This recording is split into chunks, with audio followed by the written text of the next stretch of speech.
नमस्कार। स्वागत है आपका इंडिया गेट टीवी पर। मैं हूं अजय सेठिया। मित्रों, सुप्रीम कोर्ट ने ब्रिटिश राज में 1870 में बने देशद्रोह कानून के अंतर्गत नए केस दर्ज करने पर रोक लगा दी है। राज्य सरकारें अपने विरोधियों के खिलाफ इस कानून का जमकर बेजा इस्तेमाल कर रही थी। इसका ताजा उदाहरण सांसद नवनीत राणा और उनके विधायक पति रवि राणा है। पत्रकारों के खिलाफ तो इस कानून का जमकर इस्तेमाल हुआ है। आजादी से पहले बाल गंगाधर तिलक और महात्मा गांधी पहले शिकार थे, तो हाल ही में राजदीप सरदेसाई, विनोद दुआ, कौमी आवाज के संपादक जफर आगा, कारमा पत्रिका के संपादक और संस्थापक प्रेषनाथ, कारमा के ही एक दूसरे संपादक अनंतनाथ, कार्यकारी संपादक विनोद के जोन्स और हिंदी की प्रसिद्ध पत्रकार मृणाल पांडे। इसी तरह इतिहासकार रामचंद्र गुहा, अभिनेत्री कोंकणा सेन शर्मा, फिल्म निर्माता मणिरत्नम और अपर्णा सेन भी शामिल हैं। चीफ जस्टिस रमन्ना के तेवरों से शुरू से ही लग रहा था कि यह कानून खत्म करने के पक्ष में है। मोदी सरकार इसे खत्म करने के पक्ष में नहीं थी, बल्कि ऐसे दिशा निर्देश तय करने के पक्ष में थी कि केंद्र सरकार और राज्य सरकारें इसका बेजा इस्तेमाल न कर सकें।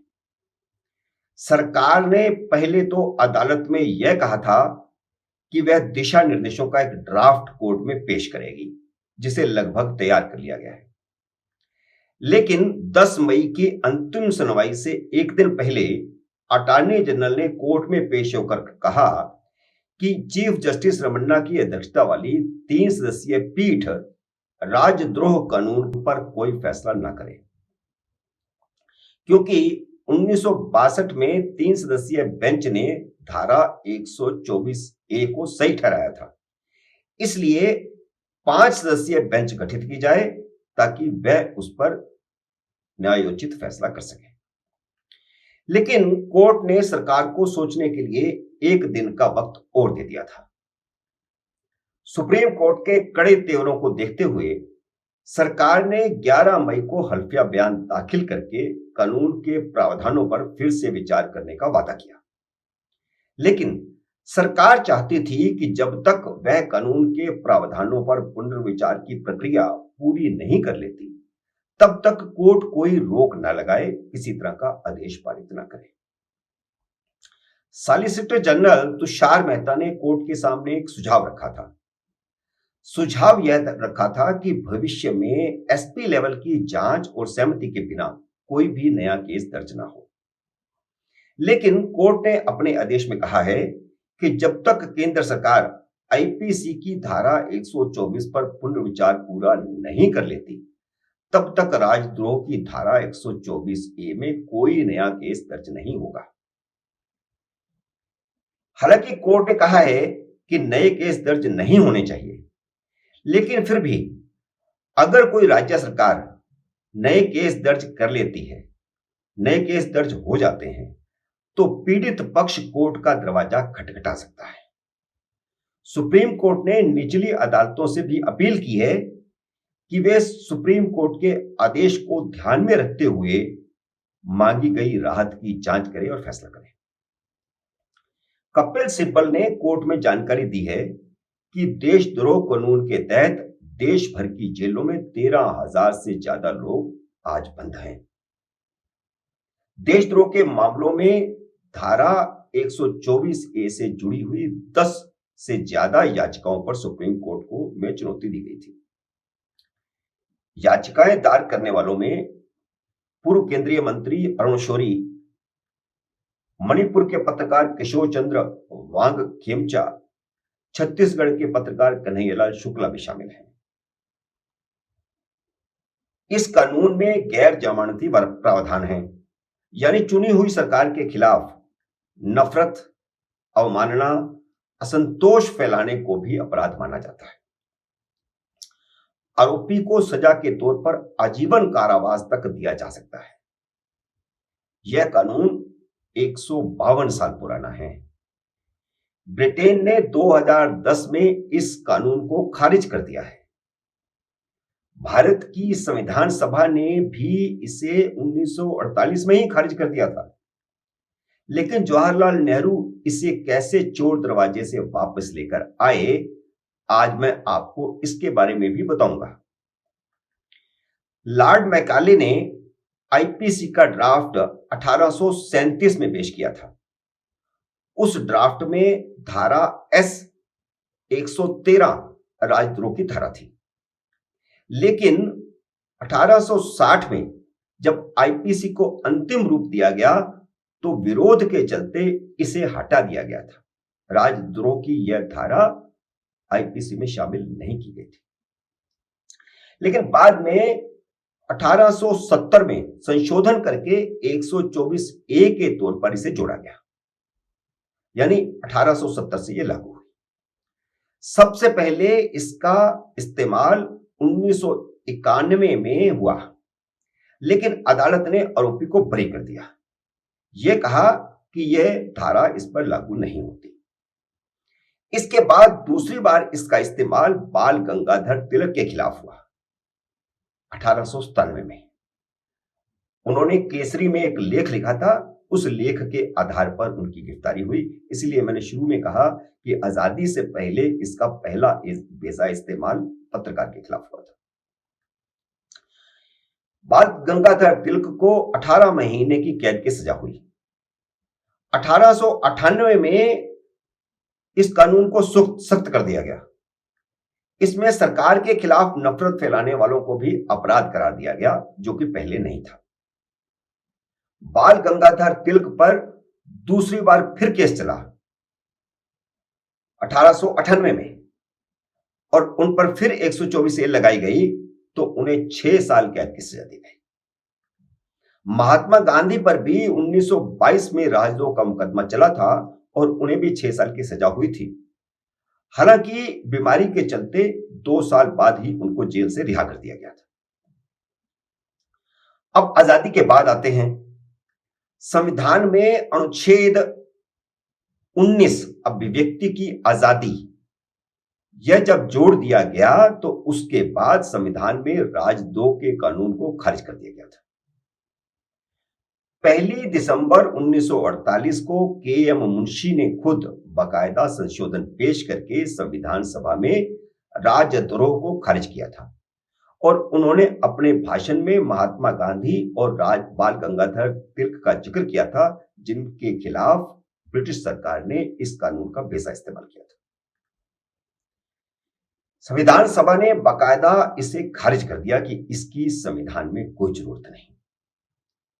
संविधान में राजद्रोह, राष्ट्रद्रोह जैसा कोई शब्द ही नहीं है। लेकिन 1951 में जब क्रॉसरोड्स नामक वामपंथी पत्रिका और ऑर्गेनाइजर अखबार ने जवाहरलाल नेहरू के खिलाफ लेख लिखे तो उन पर सेंसरशिप लगा दी गई। इन दोनों अखबारों ने सेंसरशिप को सुप्रीम कोर्ट में चुनौती दी। सुप्रीम कोर्ट ने सेंसरशिप को गलत ठहरा दिया तो जवाहरलाल नेहरू ने 1951 में पहला संविधान संशोधन करवाकर अभिव्यक्ति की आजादी को सीमित करने के लिए अनुच्छेद 19 में 19(2) जुड़वा दिया, और यहीं से शुरू हुई फिर इस कानून की पुनरुत्थान। इसी कारण 1962 में सुप्रीम कोर्ट ने केदारनाथ बनाम बिहार सरकार केस में 124 ए को वैध ठहरा दिया, और यह वैध इसलिए ठहराया गया क्योंकि संविधान में 19(2) जुड़ गई थी। अभिव्यक्ति की आजादी को सीमित कर दिया गया था, तो इसलिए यह कानून फिर से उठ खड़ा हुआ। हालांकि 1951 में पंजाब हाई कोर्ट ने और 1958 में इलाहाबाद हाई कोर्ट ने 124 ए को पूरी तरह खारिज कर दिया था। अगर 1962 में सुप्रीम कोर्ट इसे संवैधानिक नहीं ठहराती तो न वह आज आईपीसी होती, न इसका बेसा इस्तेमाल होता, जैसा कि लगातार हो रहा है। हालांकि सुप्रीम कोर्ट ने इन दलीलों को खारिज कर दिया था कि चुनी हुई सरकार के खिलाफ आलोचना को राजद्रोह के दायरे में रखा जाए। यह 1962 के फैसले में, हालांकि इसको उन्होंने वैध ठहरा दिया था 124 को, लेकिन साथ में यह भी कह दिया था कि चुनी हुई सरकार के खिलाफ आलोचना राजद्रोह के दायरे में नहीं आई। कोर्ट ने उस समय स्पष्ट कहा था कि उसकी राय में हर नागरिक को सरकार के खिलाफ बोलने और लिखने का पूरा अधिकार है। लेकिन हमने देखा कि बाद में भी इसका बेजा इस्तेमाल हुआ, इसकी परवाह नहीं की गई। सुप्रीम कोर्ट की जो इच्छा थी, जो उन्होंने कहा था, उसकी परवाह नहीं की गई, क्योंकि यह प्रावधान रह गया तो इसे फिर अपनी मनमर्जी से लागू किया गया।